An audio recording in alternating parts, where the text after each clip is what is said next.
In this lesson, we're going to discuss what it means to rationalize the denominator. But before we do that, before we rationalize the denominator, let's talk about what it means for a number to be rational or what it means for a number to be irrational. All right, so let's discuss a rational number.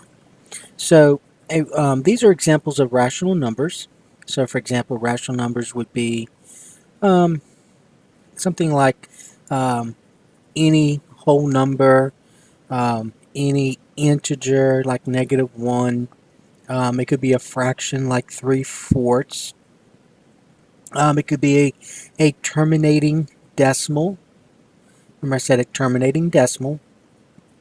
Um, it could be a decimal that repeats, something like that.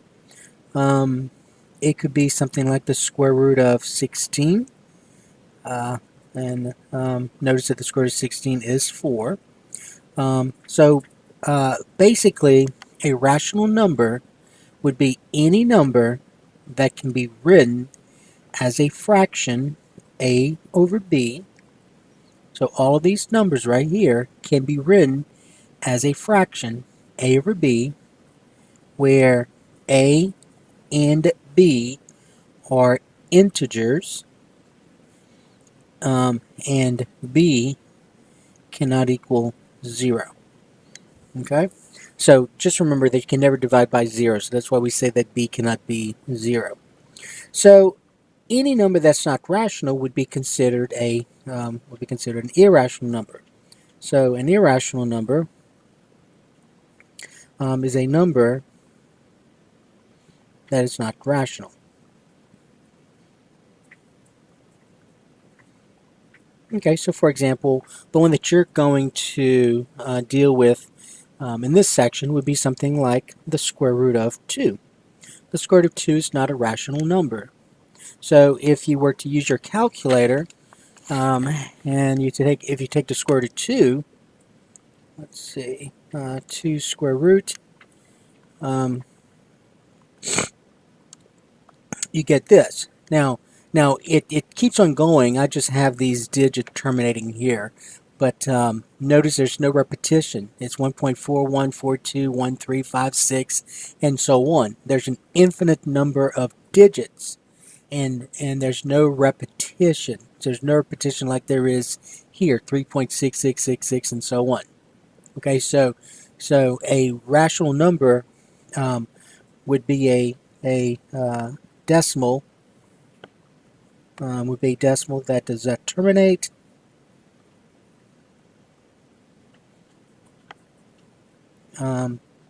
does not repeat, something. So let's say rational number is a decimal that does not terminate, does not repeat. That's about it. So here you have a decimal that terminates and you have a decimal that repeats. So any decimal that does not terminate nor repeats is a irrational number. So again, in this section though, you'll be dealing with square roots. So basically, if you look, see this square root right here, that was a rational number. And the reason it was a rational number because your radicand was a perfect square. Here, your radicand is not a perfect square. So if you're taking the square root of a number that is not a perfect square, then that is an irrational number. Okay, so none of these radicands are perfect squares. So all of these, you're going to get a decimal that does not terminate and it does not repeat. It just keeps on going, but there's no repetition at all.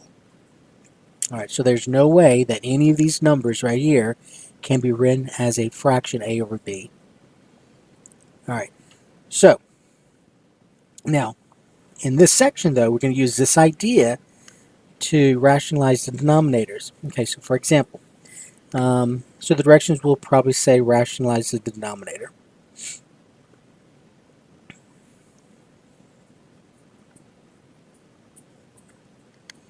Okay, so number one, suppose we had the square root of 5 divided by the square root of 3.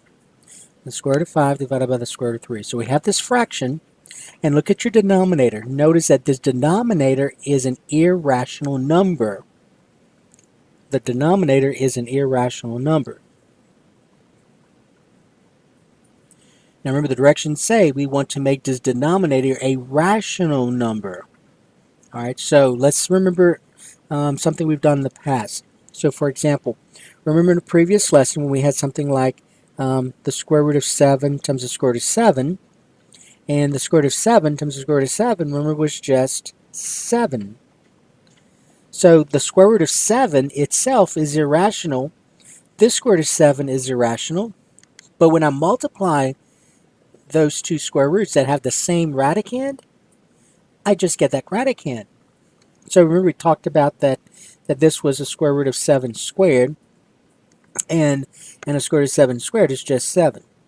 Now remember we also talked about the fact that when you multiply radicals with the same index, then you just multiply the radicands. So this right here is the square root of 49. Now 49 is a perfect square, so that's just, and the square root of 49 is just 7. So what I want to do is this. Now listen carefully what I'm about to say. So if I want to make this a rational number, I would like to make that a 3, because my radicand is a 3.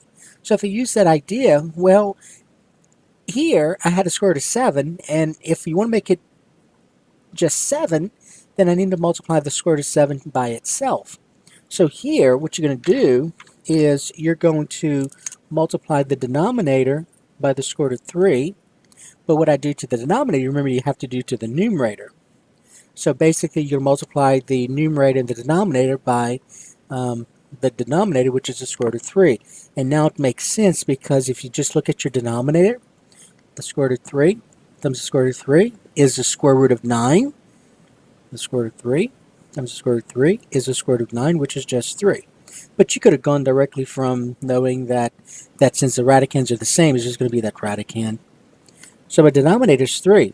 Now my numerator, the square root of 5 times the square root of 3, is going to be the square root of 15. And there's your answer. Now, common mistake. Now remember, this is a mistake, because you got to be thinking about what you're doing. Some people will make this mistake and say 3 will go into 3 one time, 3 will go into 15 5 times. Now be careful. That is not 15. That's the square root of 15. So if you use your calculator and if you look at this, the square root of 15 is not 15. It's 3.872 and so on. Is this irrational number? All right. So don't make the mistake. Don't make the mistake. This is wrong. Don't make the mistake and say 3 into 3 is 1 time, 3 into 5, 3 into 15 is 5 times, and say that's the square root of 5. That's incorrect. Okay. All right. Number 2. Okay, so suppose you had the square root of 9 divided by x. 9 divided by x. All right. So recall that if you had the square root of 7 times x, remember that was the same thing as saying the square root of 7 times the square root of x. So you can write the square root of a product as the product to the two square roots. You can do the same thing here. The square root of a quotient is the square root, was the quotient of each of those square roots. So the square root of 9 divided by the square root of x. And the square root of 9 is just 3. So I get 3 divided by the square root of x. So remember, to rationalize the denominator, you don't want that square root in the denominator. So let's think about what we need to multiply the denominator by to get just x. So I want that radicand by itself. Well, let's use this idea right here. So if I multiply the denominator by itself, so what I do to the denominator, I've got to do to the numerator, then I'm going to get this. The numerator, I have 3 square root of x. The denominator, remember the square root of x times the square root of x is just x. Now if you didn't see this, then do it the long way. So the square root of x times the square root of x times x is x squared. And we saw in the previous lesson that square root of x squared is just x. So that's the denominator. Now again, don't make the mistake and reduce these x's, because this is not an x right here. That's the square root of x. That's not the same thing. So that's number 2. Okay, number 3, you have 10 divided by the square root of, let's say, 12x. So 10 divided by the square root of 12x. Okay, so what we're going to do, again, I've got to rationalize the denominator. So to get rid of that square root, I'm just going to multiply the denominator and numerator by that denominator. So in other words, I'm going to multiply the denominator by the square root of 12x. I'm going to multiply the numerator by the square root of 12x.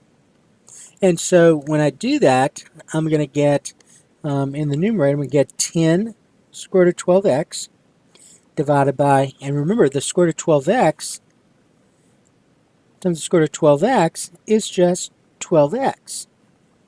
That's all that is. Now, if you do the long way, if you were to multiply this out, 12 times 12, so you get the square root of 12 times 12 is 144. X times x is x squared. And from a previous lesson, the square root of 144 is 12. The square root of x squared is x, and that's what you get. So that's going to be my denominator. Okay, now we got to simplify this. Don't leave your answer like this. For one thing, you can see that 10 and 12 can be reduced. But even before we do that, let's simplify the square root of 12 right here. So the square root of 12x, 4, I can write 12 as 4 times 3 times x, and the square root of 4 is 2. So you get 2 square root of 3x. All right, so the square root of 12x is 2 square root of 3x. And so therefore, in my numerator, I'm going to get 10 times 2 square root of 3x divided by 12x. So 10 times 2 is 20, so I get 20 times the square root of 3x divided by 12x, and then reduce. So the only thing we can reduce is that 20 and the 12. So both of those are divisible by, what's that, 4? So 20, 4 into 20 is 5, and 4 into 12 is 3. So I get, as the answer, I get 5 times the square root of 3x divided by 3x. Now again, don't make the mistake and reduce these 3x's here, because that is not a 3x. That's the square root of 3x. That's not the same thing. So you cannot divide these out. And so that's your answer.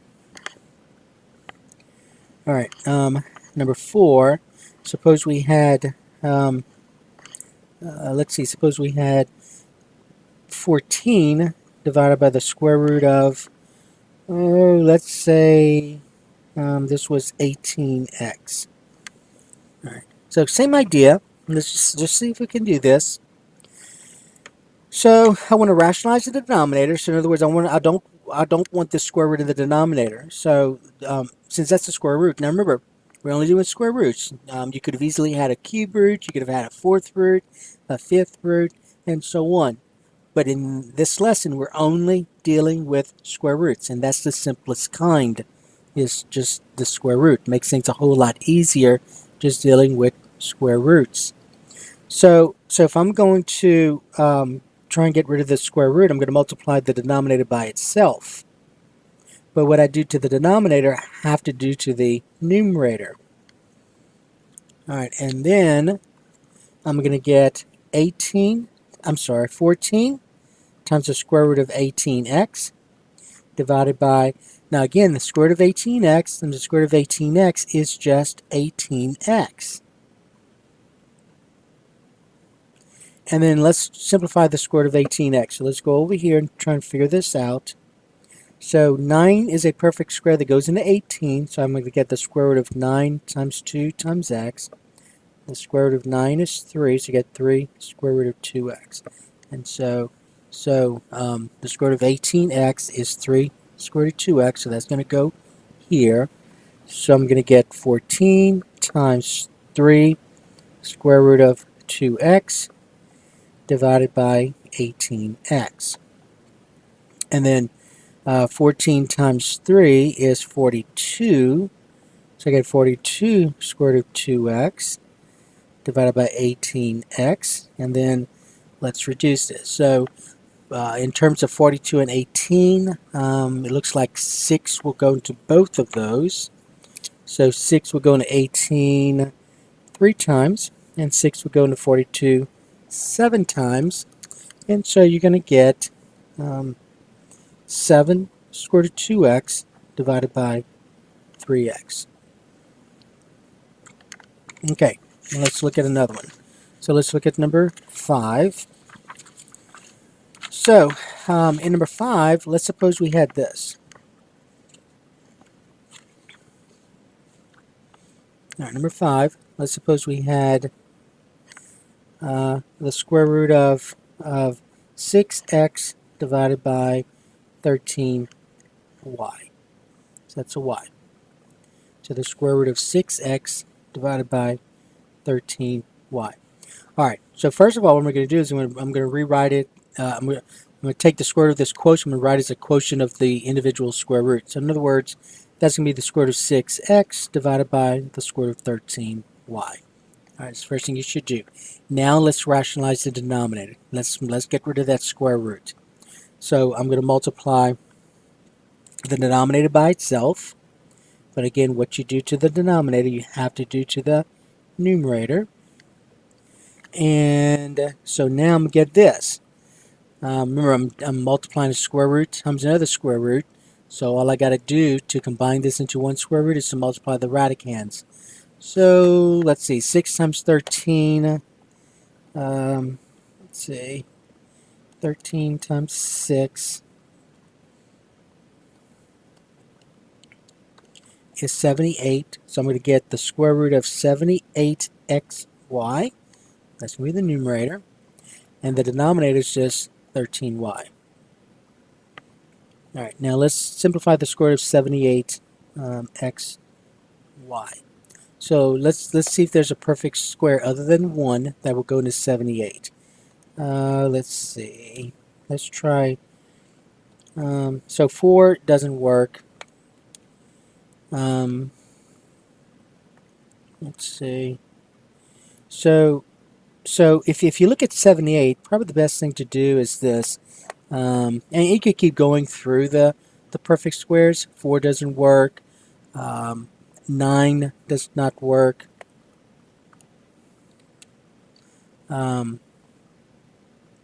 16 does not work. 25 does not work.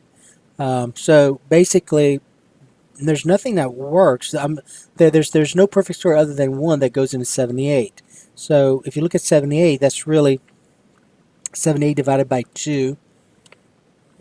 78 divided by 2 is 39. And 39 is 3 times 13. So notice that all of these are prime numbers. None of these are perfect squares. So then you really can't simplify this. So all you can do is just leave it like this. That's your answer. So the square root of 78xy divided by 13y. Alright, number 6. Okay, now let's look at this for a moment. Suppose I had 5 divided by 1 plus the square root of 2. Alright, so 5 divided by 1 plus the square root of 2. Now notice in all the other problems, we've done 1 through 5, the denominator was just one term. Square root of 12x. Square root of 18x, and so on, just one term. Here, the denominator is 2 terms, 1 plus the square root of 2. Alright, now I want to make this a rational number. Right now, 1 plus the square root of 2 is an irrational number. If that 1 plus wasn't there, if this was the square root of 2, it would be easy. You'd multiply see if you had this, if this was all you had, you would have just multiplied the numerator and the denominator by the square root of 2, and so you get 5 square root of 2 divided by 2. All right. But that's not what you have. You have 1 plus the square root of 2. So you're going to have to use what's called, so in order to rationalize this, the only way you can do this is to use what's called the conjugate. So let's talk about the conjugate. So in terms of square roots, so the conjugate of 1 plus the square root of 2 is 1 minus the square root of 2. So basically all you're doing is taking that middle sign and changing it. The conjugate of negative 3 plus the square root of 6 is negative 3 minus the square root of 6. So it's just taking that middle sign and changing it. The conjugate of 6 minus the square root of 5 is 6 plus the square root of 5. So you're just taking that middle sign and changing it. Okay? Now notice what happens. I want to show you something. If I multiply the denominator by the conjugate, so this is 1 plus the square root of 2, and notice I'm putting in parentheses for a reason, then I've got to multiply it by, according to this, the conjugate, which is 1 minus the square root of 2.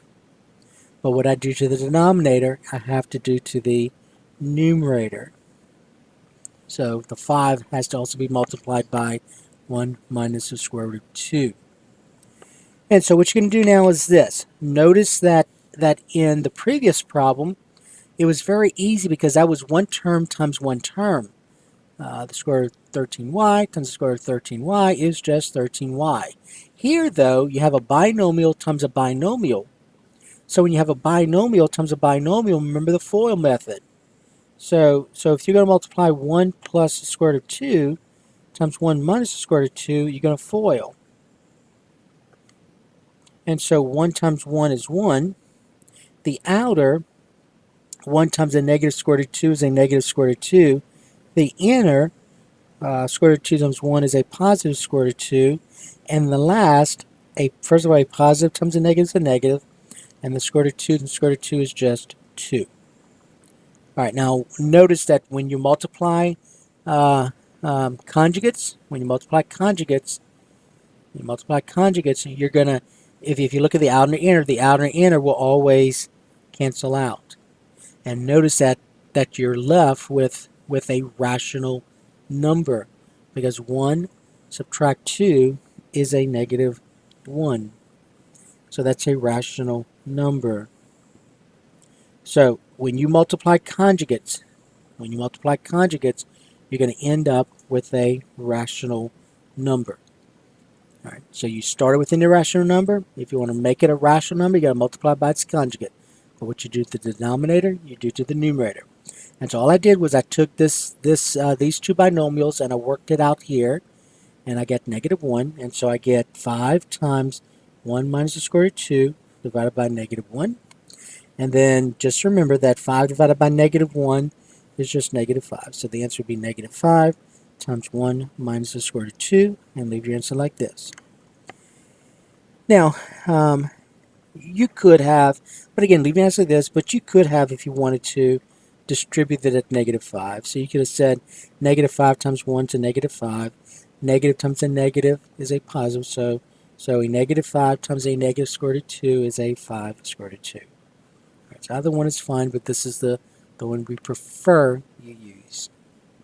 All right, so that's number 6. So now you got to remember conjugate. So when you have a binomial, square root, remember we're dealing with square roots here. So when you have a binomial and one of the terms is a square root, multiply by its conjugate. All right, let's look at number 7. So let's suppose we had negative 6 divided by the square root of 5 minus 2. So negative 6 divided by the square root of 5 minus 2. So first of all, remember that's a binomial. It is irrational because it's the square root of 5. So that's an irrational number. So if I want to make it a rational number, I've got to multiply this denominator by its conjugate. And the conjugate of the square root of 5 minus 2 is the square root of 5 plus 2. All right, so all you do is just change this middle sign. But what I do to the denominator, I have to do to the numerator. All right, so in my numerator, I'm going to get negative 6 times the square root of 5 plus 2 divided by, okay, so let's multiply this out. So I have the square root of 5 minus 2 times the square root of 5 plus 2. So we're going to FOIL it. So square root of 5 times square root of 5 is just 5. The outer square root of 5 times 2 is a positive 2 square root of 5. The inner, a negative 2 square root of 5 is a negative 2 square root of 5. And remember, the out and the inner will always cancel, so always look for that. And the last, a negative 2 times a positive 2 is a negative 4. And when I combine my like terms, a 5 and a negative 4, I get a positive 1, which is a rational number. And that's what you want. All right, so I'm going to divide that by 1. And so anything divided by 1 is that thing. So the numerator divided by 1 is just a numerator. So this is what you get. That's your answer. All right, number 8. Suppose you had negative 7 divided by the square root of x minus 3. Negative 7 divided by the square root of x minus 3. Okay, so now notice that it's very similar to this one, except these were real numbers. Now we have an algebraic expression. But I still want to get rid of that square root. So I'm going to multiply the numerator and the denominator by the conjugate. So the conjugate of the square root of x minus 3 is the square root of x plus 3. But what I do to the denominator, I have to do to the numerator. All right, now let's multiply the denominator out. So remember, I have two binomials, so I'm going to use the FOIL method. So square root of x minus 3, square root of x plus 3. So the square root of x times the square root of x is just x. The outer is 3x, 3 square root of x rather. The inner is a negative 3 square root of x. Remember, the outer and the inner cancel out because a positive and a negative is going to, a positive 3 square root of x and a negative 3 square root of x is 0 when I add them up. And then a negative 3 times a positive 3 is a negative 9. And so I'm left with x minus 9. And so that would be your denominator. So I'm going to get negative 7 times the square root of x plus 3 divided by x minus 9. So notice I no longer have a square root in the denominator. And so that's your answer. Okay, and then let's look at this one. All right, suppose you had number 9. Suppose you had 8 divided by 2 plus the square root of, let's say, 10. So 8 divided by 2 plus the square root of 10. So the conjugate, so remember I want to get rid of the square root. So I'm going to have to multiply, since that's a binomial, I have to multiply by its conjugate. So the conjugate of 2 plus the square root of 10 is 2 minus the square root of 10. But what I do to the denominator, I have to do to the numerator. All right, and so my numerator, I'm just going to leave it in factored form. I'm going to leave it as 8 times 2 minus the square root of 10.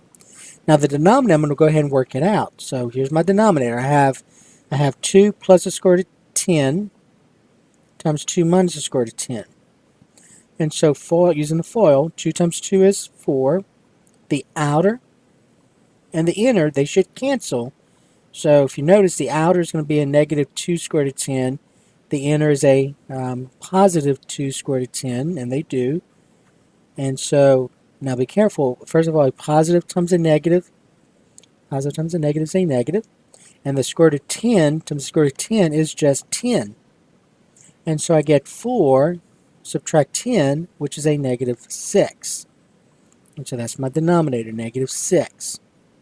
And then reduce, because if you notice right here, the 8 and the negative 6, I can reduce. They both have 2 in common.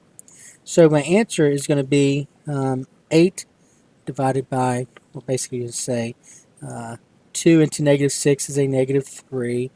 and then 2 and 2 8 is 4.